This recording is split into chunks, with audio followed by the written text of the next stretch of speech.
wife. Well, in another development, the presidential pardon granted last week by President Bl0w to 175 inmates and ex-convicts continues to generate public reaction. The clemency followed approval by the National Council of State, while among those pardoned by President Tinubu was Mariam Sanda, who had been sentenced to death in 2017 for killing her husband. The 37-year-old convict had spent 6 years and 8 months at Suleja Medium Security Custodial Center after being sentenced to death for culpable homicide. Her pardon sparked widespread criticism. In response, presidential spokesperson Bayo Ononuga said that Sanda's family pleaded for her release in the best interest of her 2 children, adding that the plea was also anchored on her good conduct in jail, her remorse, and her embracement of a new lifestyle, demonstrating her commitment to being a model prisoner. Sanda was arrested in November 2017 for stabbing her husband to death over alleged infidelity. She claimed her husband died after falling on a broken shisha pot during an argument. Rufai, we took this story. When we took this story back in, I believe, when she was sentenced, it was heartbreaking to hear the circumstances that surrounded her death. And I'll take some reactions because the story has generated quite a few on social media, X, Instagram, and of course, Facebook. And I'll take Obiora, who wrote, "You can call it mercy, or you can call it what it is. Another reminder of how uneven our system truly is. On paper, a pardon looks noble. A show of compassion, a second chance, the image of a just leader extending grace. But in a country where justice bends for the powerful, mercy stops feeling like principle and starts to look like privilege.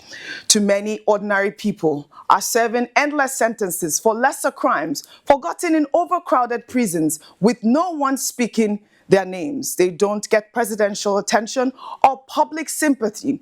They just fade into the system's silence. And then there's Nnamdi Kanu, 5 years in detention, dragged through endless court proceedings with no clear resolution and no political will to end it. The same government that can find compassion in one case somehow finds only punishment in his. That's not justice.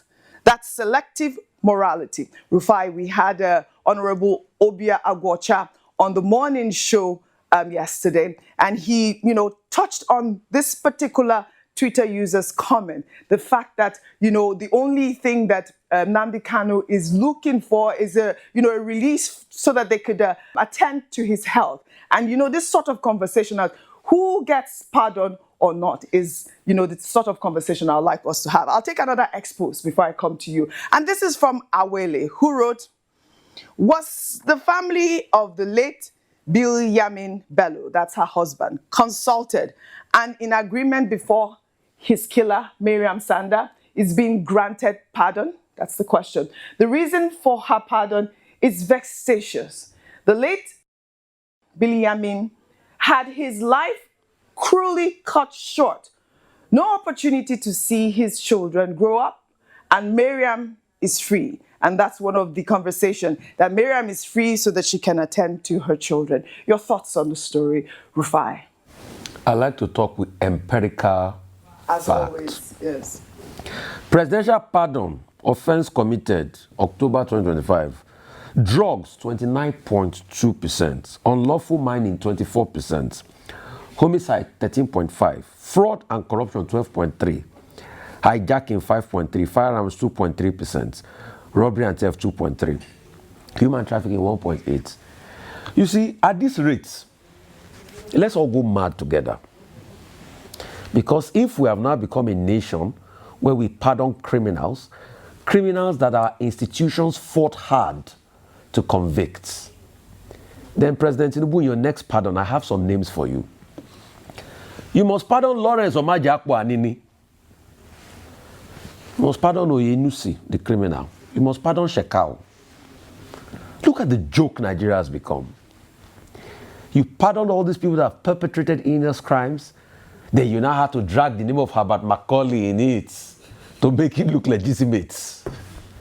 You now have to drag some of our founding fathers in it to make it, after you pardon all the Criminals.